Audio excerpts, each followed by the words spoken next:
What is going on, Raptors Nation? It is Luca here back with another video. What a crazy game. The Raptors lose a heartbreaker to the Detroit Pistons. This game was chaotic in the fourth quarter, back and forth finish.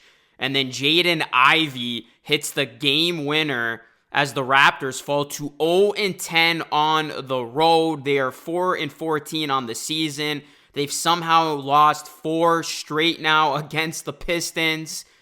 But this was a wild finish, man. I mean, Jaden Ivey, you got to give him credit, guys. He was super patient. That was one of the more patient sequences I've ever seen to close out a game. He used up all of that clock, and he played it out perfectly. Hits the game winner over Abaji after Scottie Barnes had tied it up on the other end to set us up with this wild finish. As the Raptors, it looked like they were finally going to notch that road win after a slow start. They were able to figure things out in the second quarter, in large part to Scottie Barnes, who was absolutely brilliant on this night. Scottie scored 20 points in the first half alone, on his way to a 31-point, 14 rebounds, 7 assists masterclass. Had a steal, a block. He was 12 for 26 shooting from the field and 3 for 8 shooting from 3. Scottie went to work late, was taking over, giving the Raptors a chance to win. But the Pistons, I mean, they made plays when they needed to,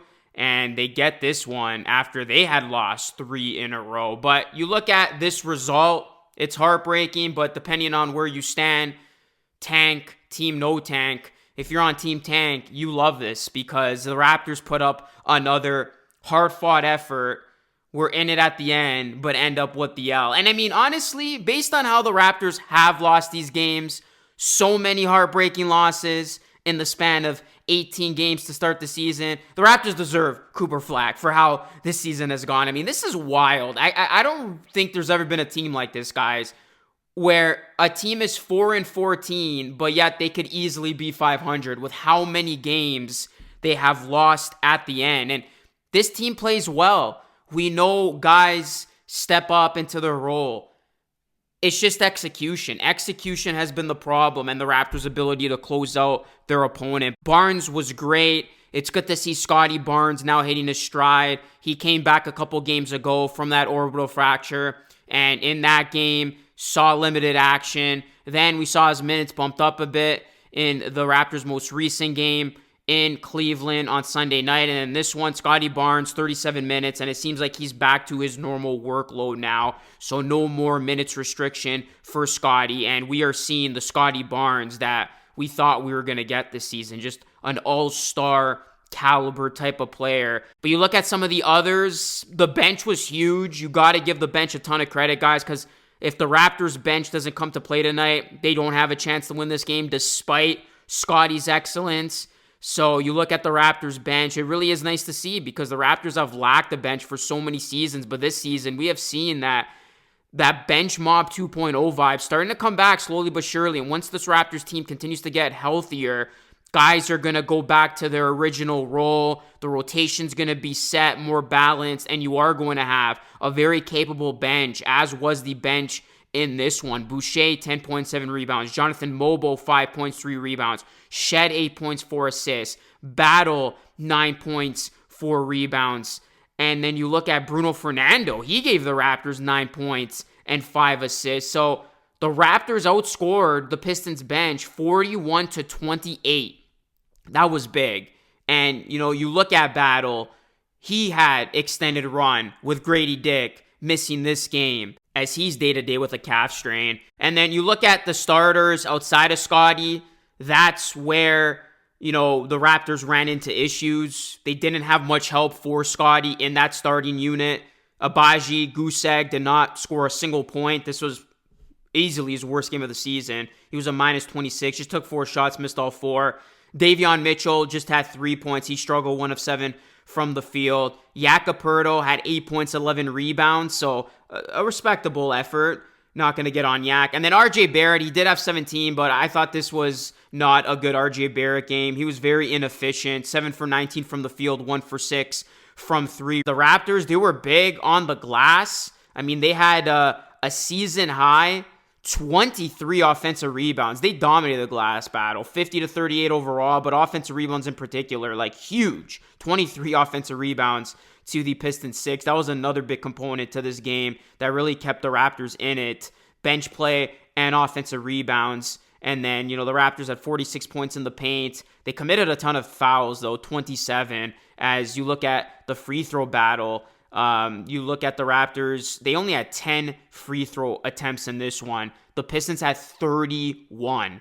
So that's a real number. That's nuts. A big discrepancy at the free throw line. It's crazy that the Raptors only had 10 free throw attempts for the entire game. The Pistons, they got to the line. That was a big component of their game.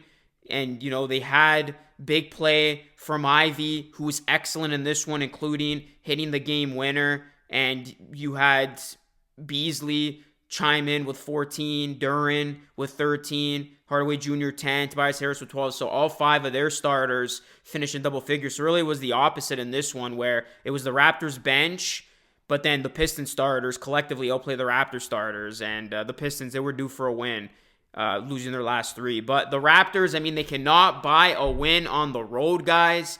They tie their worst start on the road to begin a season. The Raptors started the 1997-1998 season 0-10. That's the last time that's happened. So if the Raptors lose one more road game, they got a date against the Pelicans. They should be favored in that one, with the Pelicans missing a bunch of players. But if the Raptors lose that road game, they will officially set a franchise record for the worst road start to begin a season. So that's definitely something the Raptors don't want to do. And the Raptors, in the last 20 seasons, they have the 7th worst road start. So the Raptors just can't win on the road. I don't know what it is, but this team can't get over that hurdle. But you look at this team, they are playing well. There are a lot of positive takeaways, but they just can't close games, for those of you who want to see this team fight and win.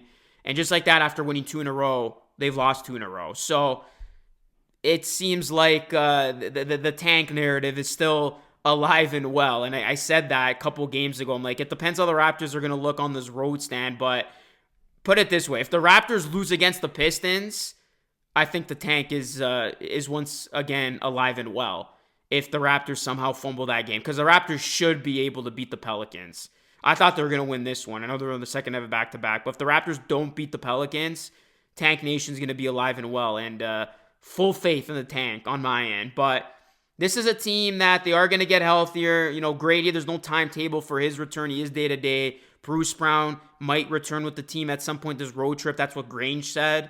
And then, Olynyk, you got Walter, who got recalled from the 905 because Grady is injured, but he didn't get any playing time. So we see it, right? Once this Raptors team is fully healthy, guys go back to their normal role, this team's going to have a pretty good rotation. And it's going to come down to multiple guys needing to step up, late game execution, all that. But this has been a fun team. There's been a lot of stuff to get excited about. But unfortunately for the Raptors, they just haven't been able to rack up wins. They're now 4-14, one of the worst records in the NBA. Doesn't feel like it, because their effort and their compete level has been there, but they're just not able to close it out when it matters. That's kind of been the theme so far this season. But we'll see how the Raptors respond, guys. Let me know your thoughts to this game. Drop a like on the video, subscribe to the channel if you are new. That's it for me. It's Luke signing off. Thanks so much for watching. I will catch you all again in the next one.